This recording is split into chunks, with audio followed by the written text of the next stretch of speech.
Mundo não para, pessoal. Hoje acordamos com a morte do líder do Hamas, Ismael Haniyeh. Ele estava em Teherã, no Irã, para a posse do novo presidente iraniano, Pezeshkian.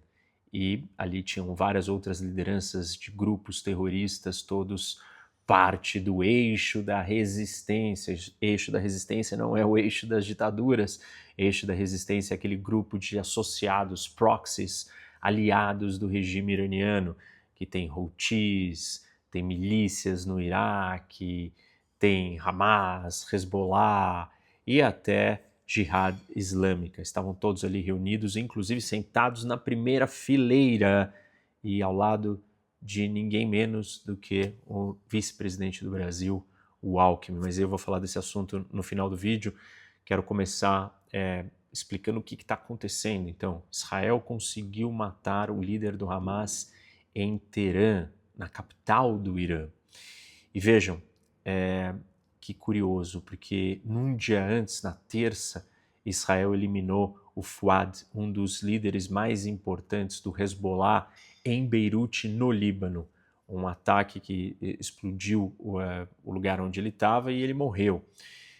E no dia seguinte, Israel faz um ataque dentro do Irã, na posse do presidente iraniano. E a figura do líder do Hezbollah está ali, assim, se sentindo claramente seguro, né? Um dos lugares que ele pode ir e que ele imaginava que ele estaria seguro seria no Irã. Lembrando vocês que ele vive no Catar, viaja bastante para a Turquia e às vezes vai para o Irã. E Israel conseguir assassiná-lo dentro do Irã, no momento que está tendo a posse, não junto na posse, não era no evento em si, mas quando ele sai, ele é morto. A gente não tem detalhes de como foi a operação, mas foi morto dentro do Irã. Então, ninguém dentro do Irã está seguro.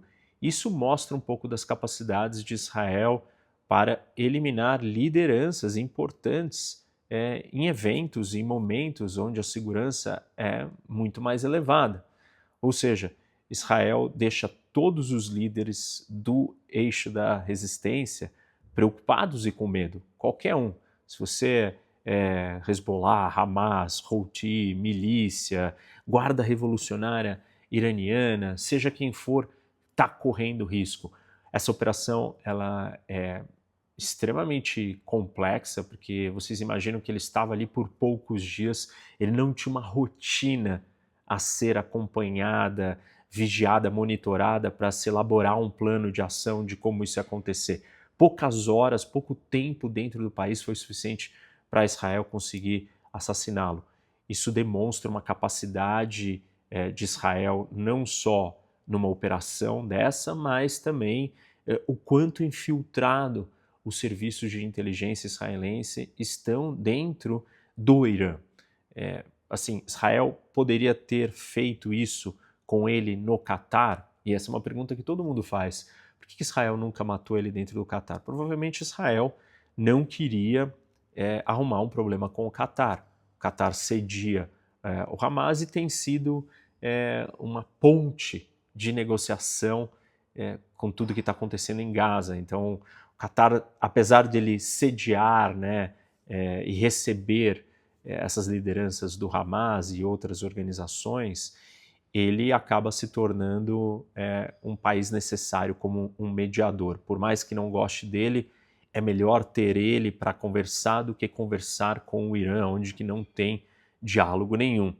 A operação de Israel no Irã deixa claro que, se Israel quisesse, poderia ter feito isso dentro do Catar. Então, provavelmente isso nunca aconteceu no Catar por uma escolha política de Israel, pensando que era melhor ter um bom relacionamento com o Catar em situações necessárias. Já que a relação com o Irã é nula ou péssima, são rivais, adversários, inimigos. A gente assistiu nos últimos meses o choque entre Israel e Irã, enfim, quase que uma guerra maior eclodiu entre os dois. Eu tenho dito para vocês que o que acontece hoje no Oriente Médio é uma guerra regional entre Israel e o Irã, não é uma guerra regional em grande escala. Por que ela é regional? Porque ela envolve vários grupos, envolve os Houthis atacando Israel, Israel retaliou em território no Iêmen recentemente, você tem o confronto com o Hezbollah, que está assediado no Líbano, na fronteira ao norte de Israel, os choques são constantes, inclusive essa última operação para matar o Fuad foi baseada num ataque que o Hezbollah fez ao norte de Israel, onde 11 a 12 crianças morreram, drusos israelenses, não são judeus, importante para quem não entende, não sabe disso, não existem só judeus em Israel, mas esse é um outro vídeo que tem aqui no canal, vocês podem assistir, tudo que você precisa saber sobre o Oriente Médio, não passar vergonha, tá lá o vídeo, assistam se vocês não viram ainda. Mas enfim, Israel está em constante confronto com todos esses grupos diferentes, todos financiados, treinados e coordenados pelo Irã. Então, o que a gente assiste no Oriente Médio não é uma guerra entre o Hamas e Israel, é uma guerra regional do Irã com Israel. Não é uma guerra declarada em grande escala entre os dois países se atacando diretamente, apesar de, como eu acabei de dizer, recentemente a gente quase assistiu isso se tornando uma guerra declarada e aberta dos dois.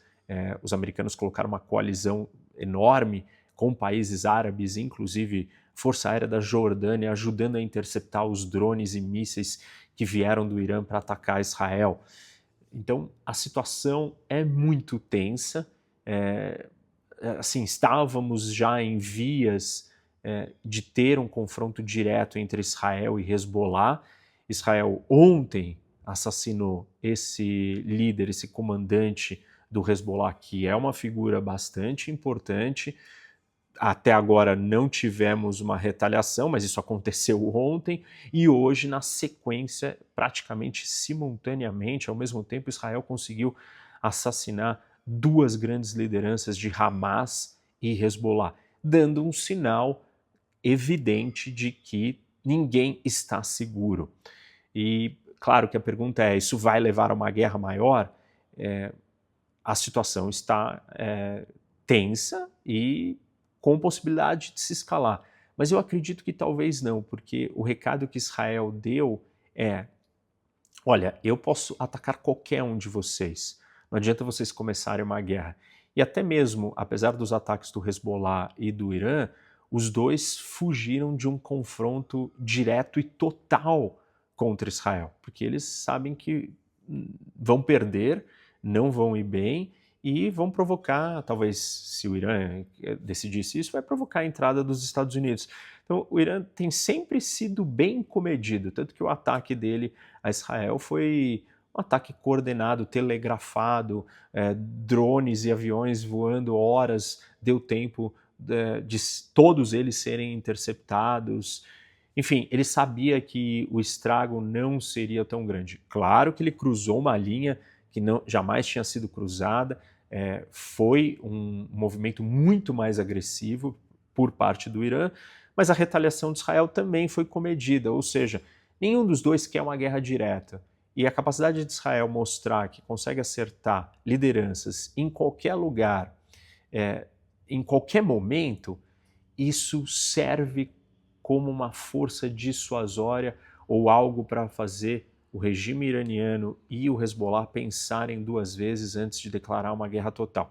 A situação do Irã vai ser bem complicada, porque ele mostra muita fraqueza, não consegue proteger um dos seus maiores aliados, que estava na posse do seu novo presidente, de um inimigo que é Israel, o maior inimigo dele, e agora não tem como responder, porque qual que é a resposta? Vai lançar de novo drones? Vão ser interceptados, não vai dar em nada.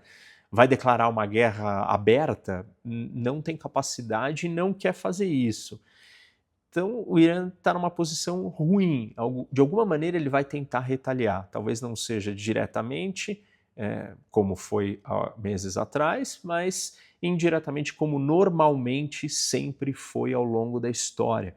E é isso que a gente talvez possa esperar. Claro, a situação é muito tensa, o Oriente Médio está num momento bastante delicado, são duas mortes importantes de líderes importantes, A sociedade israelense, o governo de Israel já se sente, já aceita ou já está preparado para uma nova batalha com o Hezbollah, porque entende que não é possível aturar que o Hezbollah continue lançando mísseis contra Israel, no norte de Israel. Dezenas de milhares de israelenses tiveram que se mudar, sair de perto da fronteira porque não estão seguros ali. É a mesma situação do que o Hamas fez, só que com o Hezbollah, que é muito mais poderoso que o Hamas, e no norte de Israel. Então, assim, Israel sabe que a única maneira, se for necessário, é entrar em guerra. Então, os israelenses estão preparados para essa guerra e acreditam que ela vai acontecer em breve. Esses 2 assassinatos talvez mandem um recado de que, olha, ou vocês param e recuam, ou eu posso fazer o que eu quiser. Eu consigo matar todos vocês. Claro que não é matar a hora que quer. Israel precisou da oportunidade, essa é uma grande operação, isso foi muito pensado, muito bem trabalhado, não é algo imediato, tá aqui, então vai, mata hoje, por que não matou ontem? Não, a oportunidade surgiu neste momento, mas surgiu num lugar onde demonstra muito mais força. Atacar o líder do Hamas no Catar era mais fácil ou menos... uma operação menos complexa ou com menos um impacto simbólico do que você fazer isso dentro do Irã. Então, esse é um fator bastante relevante. Israel já mostrou ao longo da história, e fiz um vídeo sobre isso, em breve eu vou publicar, sobre como que Israel caçou aqueles que orquestraram o atentado terrorista contra os atletas israelenses na Olimpíada na Alemanha, em Munique, nos anos 70, e perseguiu todos eles e foi matando um a um. Então, Israel tem esse histórico, tem feito isso com o Irã, há vários anos tem assassinado cientistas dentro do Irã, do programa nuclear do país. Então, Israel mostra que tem uma capacidade de entrar dentro do Irã e está muito bem apoiada. Outro ponto assim, relevante que tem que ser comentado e que tem a ver com o Brasil é a presença do nosso vice-presidente, o Alckmin, na posse do presidente iraniano. E vejam, gente, assim, nós tínhamos ali, tem a foto, e eu até postei essa foto porque ela é bastante chocante. Nós tínhamos o Ismael, do Hamas, sentado, todos na primeira fileira. Aí depois nós tínhamos Hezbollah, depois a gente tinha Jihad Islâmica, depois a gente tinha um porta-voz dos Houthis, e aí do lado, no assento grudado a ele, estava o Alckmin, o vice-presidente do Brasil sentado. Durante a cerimônia, pra vocês terem uma ideia o que aconteceu, chegou uma determinada hora e começaram a cantar morte a Israel, morte à América. E assim, imaginem isso não é um tipo de coisa normal que acontece em vários outros países que são inimigos rivais dos Estados Unidos ou de Israel. Vamos pegar, vai em outro país do eixo das ditaduras, assim, os 2 maiores, Rússia e China. Você não vai numa posse, numa cerimônia oficial na China e vai ter todos os líderes ali sentados, que são aliados da China, ou todos os políticos do Partido Comunista gritando morte à América, morte à América. Isso mostra um pouco da natureza do que é o regime iraniano e que tipo de situação que o Brasil foi se colocar. A presença do vice-presidente brasileiro nesta posse é um absurdo. E alguns vão dizer, não, mas o Brasil tem relações comerciais com o Irã, ele tem que ser pragmático, a geopolítica é assim, é sobre ser realista. Facilmente a gente consegue identificar que esse não é o caso. Por quê? Porque, por exemplo, o Brasil tem relações comerciais com Taiwan, e a posse do presidente de Taiwan, o Brasil não enviou ninguém, não permitiu sequer que tivesse uma presença dos nossos diplomatas ali. Não queria. Por quê? Porque ele estava preocupado com a política, com a geopolítica, não econômica, mas a geopolítica de como isso vai impactar a China. Então vejam, ao estar ali do lado do Irã, se o argumento é, não, nós temos relações comerciais com o Irã, então a gente poderia estar ali, então a gente poderia estar em Taiwan, nós temos relações comerciais com Taiwan. Não, mas a China é muito grande. E os Estados Unidos não é muito grande? Porque estar ali dentro do Irã cantando morte à América e morte a Israel, você está criando um problema com os Estados Unidos. Percebam. Então, 2 pesos, 2 medidas? Não. Escolhas políticas. Isso não é geopolítica. Isso é escolha política. Afinidade ideológica. Tem impactos e repercussões na geopolítica? Certamente. O Brasil, mais uma vez, se aproxima do eixo das ditaduras. Escolhe estar muito grudado e muito ligado a eles. Assim, você está numa posse na Rússia ou na China, que não é um lugar onde eles vão ter um grito, um canto, morte à América, morte a Israel. Você está no Irã, você está num dos lugares mais, assim, dos países mais párias, mais problemáticos, sentado ao lado de uma sequência de organizações terroristas, reconhecidas como organizações terroristas por muitos países. Isso não é uma novidade. Por quê? Porque está acontecendo uma guerra no Oriente Médio. Não é que o Brasil foi pego de surpresa, não sabia que essas figuras estariam ali, não sabia onde elas estariam sentadas. Claro que o Itamaraty tem que saber, né? Protocolo, tem que perguntar quem vai estar sentado, onde estará sentado o nosso vice-presidente, quem vai estar sentado do lado, como isso vai funcionar. Eu estou indo para um país que tem um grupo, um guarda-chuva de organizações terroristas que ele financia no meio de uma guerra, porque a guerra não parou. 2 meses atrás, o Irã estava atacando Israel e vice-versa. Então, se o Brasil escolhe estar ali e ele quer minimizar esses efeitos, ele tem que escolher muito bem. Essa escolha não é uma escolha pragmática, preocupada com as relações comerciais.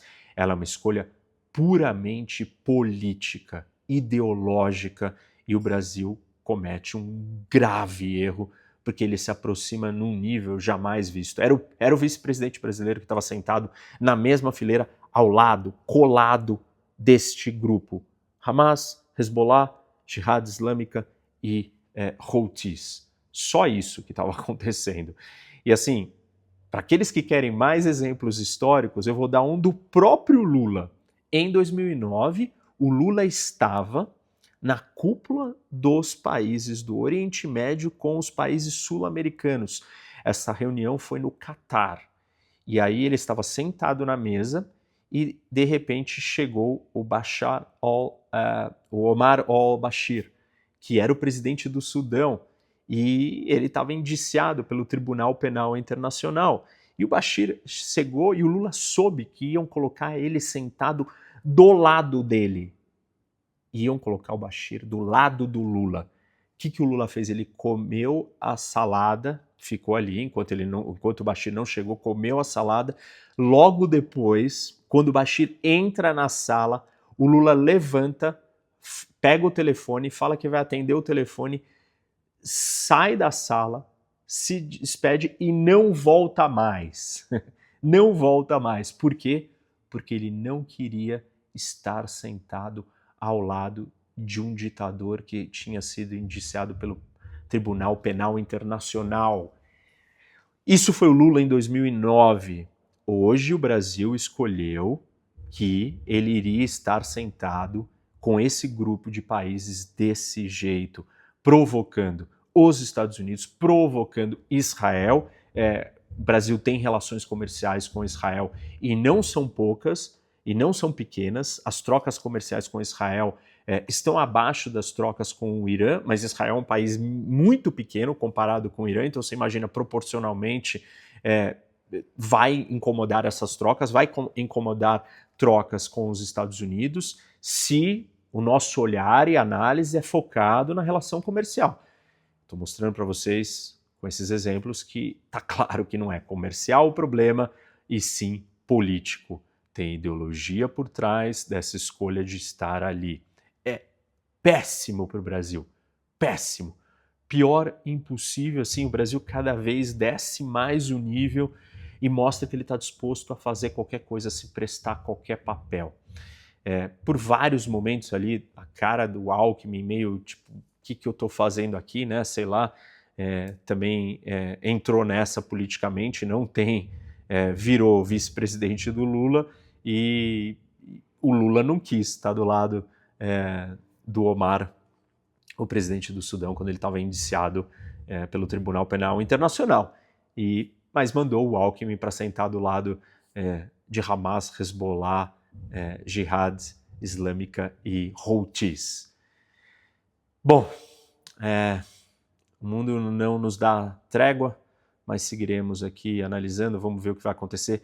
Agora o próximo passo é esperar a resposta do Irã, se é que teremos resposta, ou a resposta do Hezbollah também, que está coordenada com a do Irã.